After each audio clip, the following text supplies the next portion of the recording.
Bienvenidos, queridos hermanos, con ustedes su hermano en Cristo, Jaime Cárdenas, en este su programa Conociendo el Catecismo. Porque si no vivimos lo que creemos, terminaremos creyendo lo que vivimos. Empezamos en el nombre del Padre, del Hijo y del Espíritu Santo. Amén. Señor Jesús, te damos las gracias por este día. Permítenos darte el poder, la gloria y la majestad. Ilumina nuestro entendimiento, nuestro discernimiento. Dame a mí palabras sabias, palabras claras en la doctrina, pero con misericordia, Señor. No me permitas condenar a nadie, juzgar a nadie. Permíteme, Señor, ser firme, pero misericordioso. Dame un corazón misericordioso. Dame palabras misericordiosas. Dame la gracia de sacudir la conciencia, pero siempre dejarlos con esperanza. Te ruego, Espíritu Santo, que nos permitas entender, profundizar y clarificar la doctrina de nuestra Madre la Iglesia, y que todo lo que digamos o hagamos sea para la gloria de tu nombre. Bendícenos en el nombre del Padre, del Hijo y del Espíritu Santo. Amén. Pues bien, mis queridos hermanos, continuamos con el 10º mandamiento, el último mandamiento. No codiciarás nada que sea de tu prójimo. Éxodo 20:17.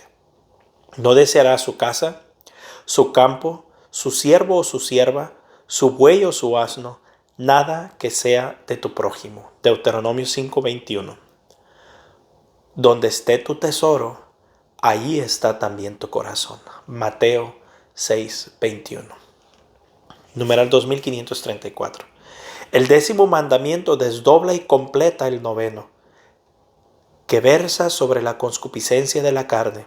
Prohíbe la codicia del bien ajeno, raíz del robo, de la rapiña, del fraude, prohibidos por el 7º mandamiento, la concupiscencia de los ojos. 1 de Juan 2:16.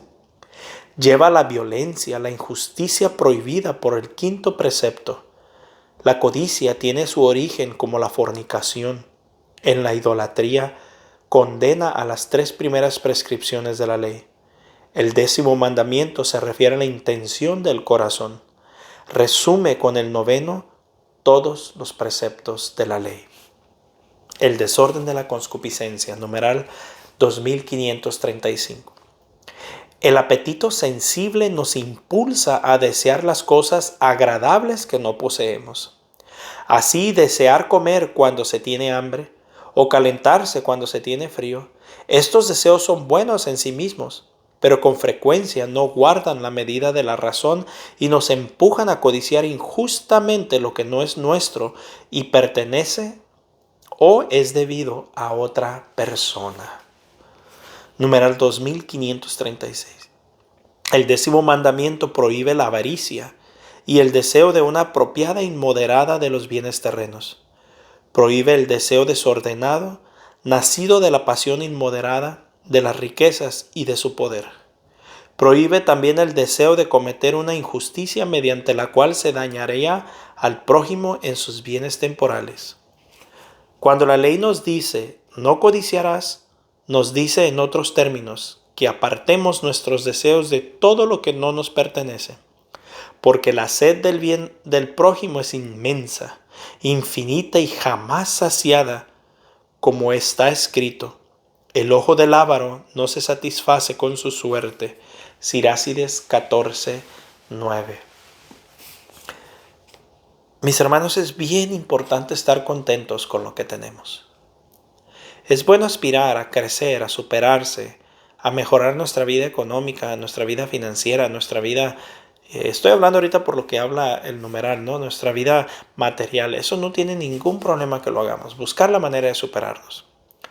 Pero de ahí a no saciarnos, de ahí a esclavizarnos para obtener lo que nos proponemos o a desear lo de nuestro prójimo, no, hermanos, no caigamos en eso. No caigamos en esas envidias, ni de su mujer, ni de su familia, ni de sus dones, ni de sus carismas, de su aspecto físico, de sus carreras, de nada, hermanos. Dice otro pasaje en la Biblia que la verdadera felicidad es consolarse con lo que cada uno tiene. Se me escapa bien cómo dice la frase. Dice, Es verdad que la religión es de gran riqueza, de gran valor, pero para el que se consuela con lo que tiene. Ese es el que es verdaderamente pleno y feliz. Una cosa es el deseo, la iniciativa de superarse y otra cosa es estar insatisfechos. Son dos cosas distintas. Numeral 2537. No se quebranta este mandamiento deseando obtener cosas que pertenecen al prójimo siempre que sean por medios justos. ¿Ven? Más o menos lo que les estaba explicando. La catequesis tradicional señala con realismo quiénes son los que más deben luchar contra sus codicias pecaminosas y a los que, por tanto, es preciso exhortar más a observar este precepto. Hay comerciantes que desean la escasez de cosas y la carestía de mercancías y no soportan que otros, además de ellos, compren y vendan, porque ellos podrían comprar más barato y vender más caro. Ciertamente pecan aquellos que desean que sus semejantes estén en la miseria, porque ellos pueden enriquecerse comprando y vendiendo. También hay médicos que desean que haya enfermos y abogados que anhelan causas y procesos numerosos y sustanciosos. El Catecismo Romano 3.10.23, Ciudad del Vaticano, Pamplona, numeral 2538. El 10º mandamiento exige que se destierre del corazón humano la envidia. Cuando el profeta Natán quiso estimular el arrepentimiento del rey David, le contó la historia del pobre que solo poseía una oveja, a la que trataba como una hija, y del rico que a pesar de sus numerosos rebaños envidiaba al primero y acabó por robarle la cordera. La envidia puede conducir a las peores fechorías. La muerte entró en el mundo por la envidia del diablo. Sabiduría 2.24. Luchamos entre nosotros y es la envidia la que nos arma unos con otros. Si todos se afanan así por perturbar el cuerpo de Cristo, ¿a dónde llegaremos? Estamos debilitando el cuerpo de Cristo. Nos declaramos miembros de un mismo organismo y nos devoramos como lo harían las fieras. San Juan Crisóstomo. Numeral 2539. La envidia es un pecado capital. Manifiesta la tristeza experimentada ante el bien del prójimo y el deseo desordenado de poseerlo, aunque sean en forma indebida. Cuando desea al prójimo que un mal grave es un pecado mortal, San Agustín veía la envidia el pecado diabólico por excelencia. De la envidia nace el odio, la maledicencia, la calumnia, la alegría causada por el mal del prójimo y la tristeza causada por su prosperidad. La envidia, creo yo, si me preguntan a mí, también causa las guerras. Un país queriendo ser poderoso como el otro. Un rey queriendo ser más rico que el otro. Creo que por consecuencia de la envidia, muchas guerras en la historia se han causado. Numeral 2540. La envidia representa una de las formas de la tristeza y, por tanto, un rechazo de la caridad. El bautizado debe luchar contra ella mediante la benevolencia. La envidia procede con frecuencia del orgullo. El bautizado ha de esforzarse por vivir en la humildad.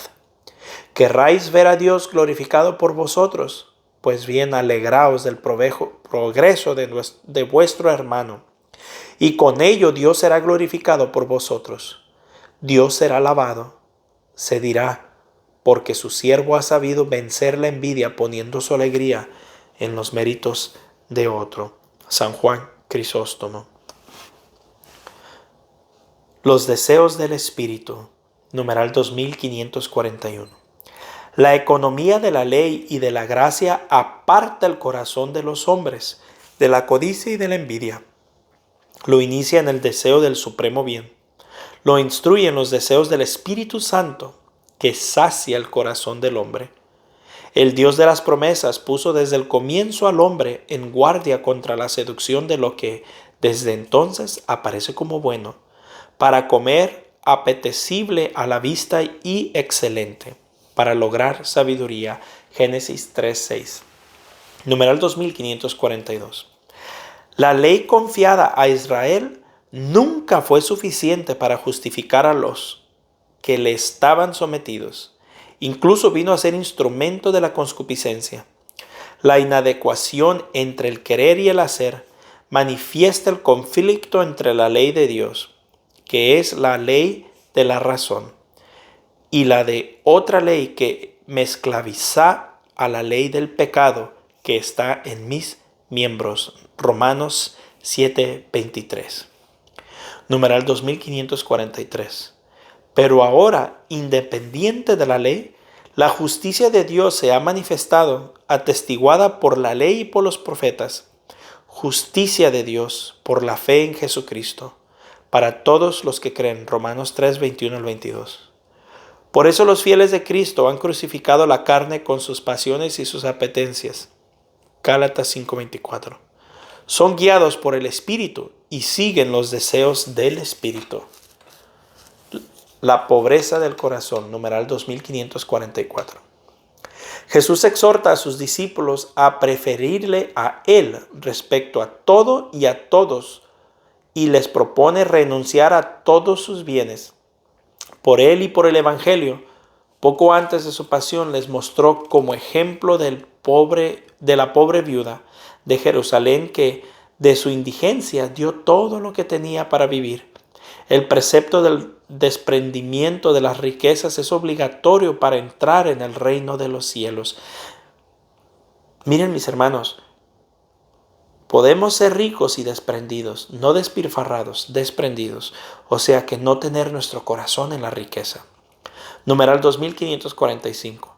Todos los cristianos han de intentar orientar rectamente sus deseos para que el uso de las cosas de este mundo y el apego a las riquezas no les impidan, en contra del espíritu de pobreza evangélica, buscar el amor perfecto. Numeral 2546. Bienaventurados los pobres de espíritu. Mateo 5:3. Las bienaventuranzas revelan un orden de felicidad y de gracia, de belleza y de paz. Jesús celebra la alegría de los pobres, a quienes pertenece ya el reino. O sea, mis hermanos, a los pobres de espíritu, no necesariamente pobres de pobreza, porque puede haber pobres muy ávaros, muy soberbios, muy orgullosos, pobres muy desgraciados, pero también puede haber pobres muy santos. Entonces no es como tal la pobreza material, sino los pobres de espíritu. El verbo llama pobreza en el espíritu a la humildad voluntaria de un espíritu humano y su renuncia. El apóstol nos da como ejemplo la pobreza de Dios cuando dice, se hizo pobre por nosotros, 2 Corintios 8:9. Numeral 2547. El Señor se lamenta de los ricos porque encuentran su consuelo en la abundancia de bienes. El orgulloso busca el poder terreno, mientras el pobre en el espíritu busca el reino de los cielos. El abandonado en la providencia del Padre del cielo libera de la inquietud por la mañana, le confía en Dios, dispone la bienaventuranza de los pobres.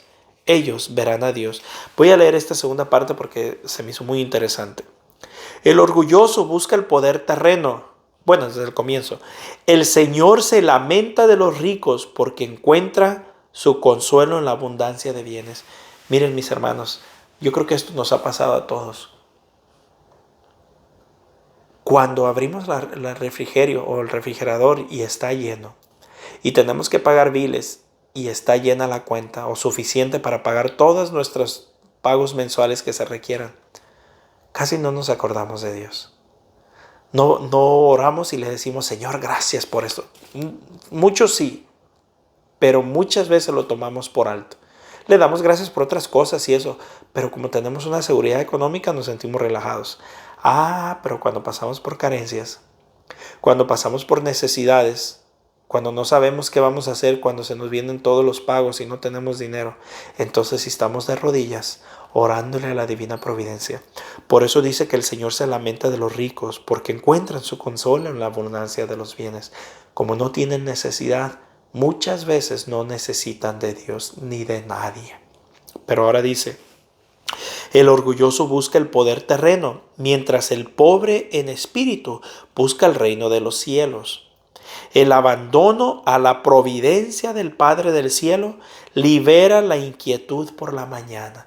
O sea que cuando nos abandonamos a Dios, a su divina providencia, somos libres, porque sabemos que Él va a proveer. Eso no significa que nos vamos a tender de manos y cruzar de pies y decir, el Señor proveerá. No, no, no. Uno tiene que hacer su parte, pero confiando que Dios siempre proveerá. La confianza en Dios dispone a la bienaventuranza de los pobres. Ellos verán a Dios. Y se los digo por experiencia. Cuando nos abandonamos a la divina providencia, nunca falta nada. Nunca. Tampoco sobra a veces, pero no falta nada. Dios los bendiga, un fuerte abrazo, la paz del Señor y ánimo, mis hermanos. Si a veces piensan que hablo muy fuerte, perdónenme. Mi intención no es condenar a nadie. Mi intención es despertar conciencias. Despertar conciencias para que nos demos cuenta que el Señor nos llama a ser radicales ante el pecado. A decirle no, que si caemos, caemos por nuestras debilidades, pero que no nos consolemos en el pecado. Que siempre busquemos la manera de vivir mejor. Y para Dios, mientras nos arrepintamos, nada nos puede apartar del amor de Dios. Nada, ni la muerte, nada nos puede apartar del amor de Dios. Un fuerte abrazo y Dios me los bendiga.